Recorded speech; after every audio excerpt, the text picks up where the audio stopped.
हमारी पृथ्वी रहस्यों से भरी पड़ी है।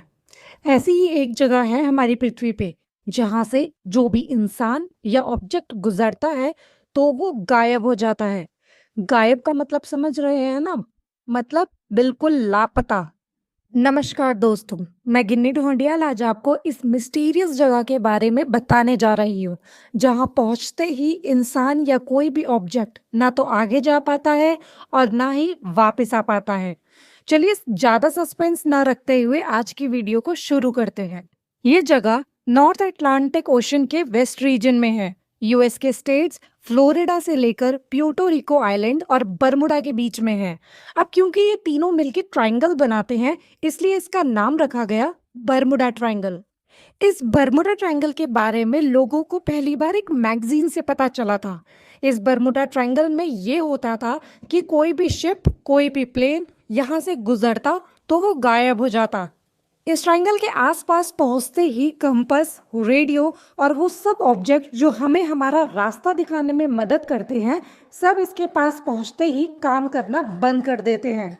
1888 में एक शिप था जिसका नाम था एलन ऑस्टिन। ये इंग्लैंड से न्यूयॉर्क के लिए निकलता है। 3 दिन ट्रैवल करने के बाद इस शिप का कैप्टन शॉर्टकट लेने की सोचता है ताकि वो जल्दी पहुंच जाए।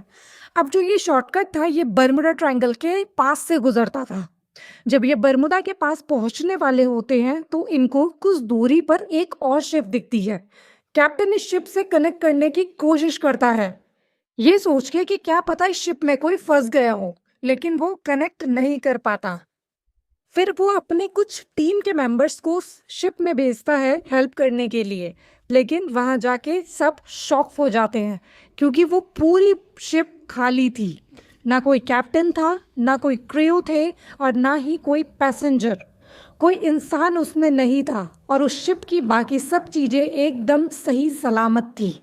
अब कैप्टन डिसाइड करता है और अपनी टीम को बोलता है कि इस शिप को स्टार्ट करो और हमारे साथ इस शिप को न्यूयॉर्क लेके चलो।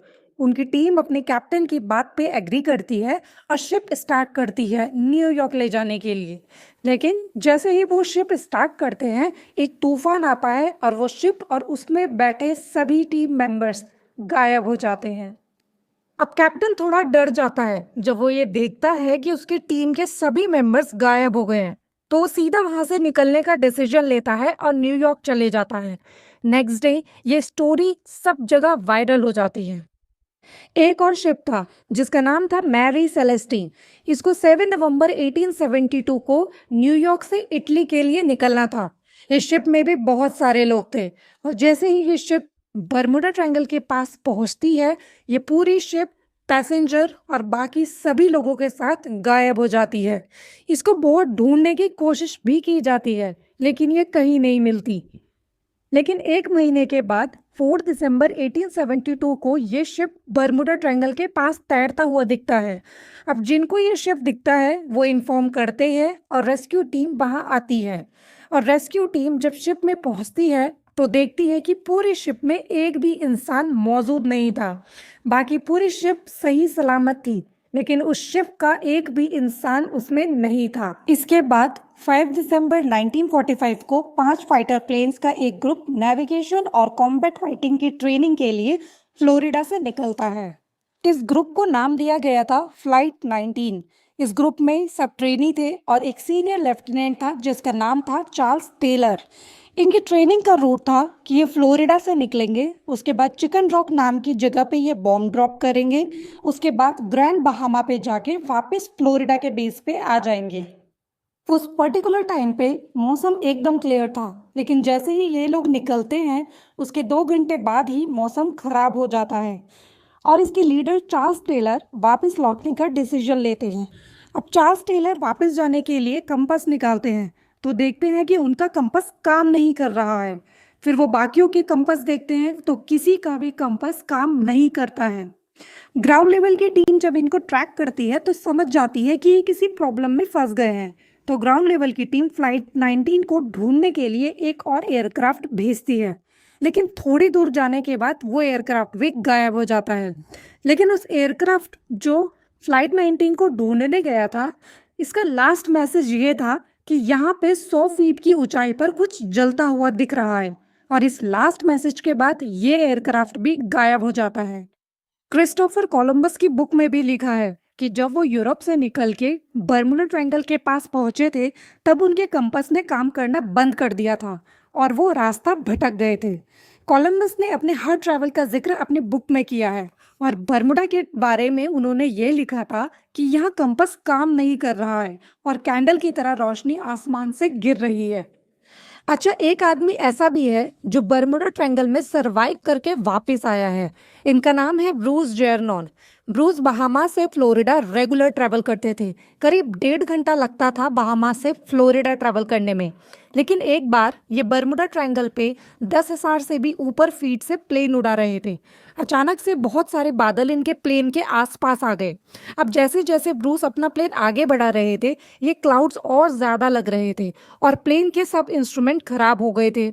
उनका कहना ये था कि उस समय उनको ये लग रहा था कि कोई एक्सटर्नल फोर्स उनके प्लेन को कंट्रोल कर रहा है, लेकिन फिर भी वो कॉन्टिन्यूसली अपना प्लेन उड़ाते रहे। थोड़ी देर बाद मौसम साफ हुआ। अब वो ग्राउंड टीम से कांटेक्ट करते हैं तो उनको पता चलता है कि जहां वो 1.5 घंटे का सफ़र वो डेली करते थे, वो सफ़र आज 45 मिनट में पूरा हो गया था। 250 मील की डिस्टेंस 45 मिनट में ख़त्म। प्रैक्टिकली ये बिल्कुल भी पॉसिबल नहीं है क्योंकि इनका plane maximum 180 miles per hour की स्पीड पे ही उड़ सकता था। ऐसी बहुत सारी स्टोरीज आपको बर्मुडा ट्रायंगल के बारे में सुनने को मिली होगी और अभी भी मिलती होगी। लेकिन आपने ये नोटिस किया होगा कि ये सारी स्टोरीज काफ़ी पुरानी हैं। बर्मुडा ट्रायंगल की कोई भी न्यू स्टोरी या मैं ये बोलूँ कि लेटेस्ट स्टोरी किसी के पास नहीं है। ऐसा इसलिए कि पुराने टाइम पे उतना डेवलपमेंट नहीं था, तो आए दिन ये घटनाएं होती रहती थी। आज हम आधे से ज़्यादा इन्फॉर्मेशन एडवांस में पता कर लेते हैं, तो अब वो घटनाएं नहीं होती है। मेरे कहने का मतलब ये है कि बर्मुडा ट्रायंगल में ना तो कोई सुपर पावर है, ना ही कोई भूत और ना ही कोई एलियन है जो वहाँ लोगों को खा जाता है। इन सब के गायब होने का एक साइंटिफिक रीज़न है। देखिए, जो ये बर्मुडा का एरिया है, इसके नीचे ज्वालामुखी है। ये ज्वालामुखी विस्फोट करते हैं।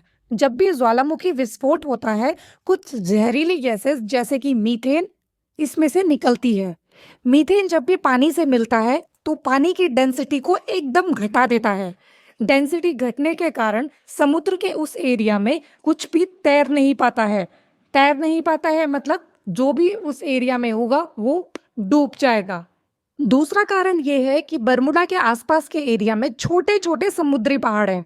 जब हवाएं इन पहाड़ों से टकराती है तो वो एक भयानक साइक्लोन का रूप ले लेती है। बर्मुडा ट्रायंगल के ऊपर प्लेन एक्सीडेंट होने का एक और कारण है, वो है हेक्सागोनल क्लाउड्स। इस क्लाउड्स को सबसे पहले सैटर्न प्लैनेट के ऊपर देखा गया था। इस हेक्सागोनल क्लाउड्स का एरिया लगभग 50,000 किलोमीटर पर स्क्वायर का होता है। इन बादल के अंदर हवाएं बहुत तेज होती है और इसी क्लाउड्स की वजह से प्लेन एक्सीडेंट्स होते हैं। अब आप बोलोगे कि ब्रूस ने बहामास से फ्लोरिडा का सफ़र 45 मिनट में कैसे किया, तो मैं आपको बता दूं कि इसका कारण भी हेक्सागोनल क्लाउड्स ही है। मैंने आपको बताया है कि इस क्लाउड्स के अंदर हवाएं बहुत तेज़ होती है। जो प्लेन इस हवा के अपोजिट डायरेक्शन में उड़ता है वो मिनटों में मलबा बन जाता है, और जो इसकी हवा के डायरेक्शन में उड़ता है वो घंटों का सफ़र मिनटों में कर देता है। इसलिए दोस्तों, कहानियों पे कम और फैक्ट्स पे ज़्यादा फोकस करो। कहानियाँ इंसान को रियलिटी से दूर भगाती है और फैक्ट्स रियलिटी के करीब। ऐसे ही और वीडियो को देखने के लिए मेरे चैनल को सब्सक्राइब करें और हाँ, बेल आइकन को प्रेस करना ना भूलें। Thank you.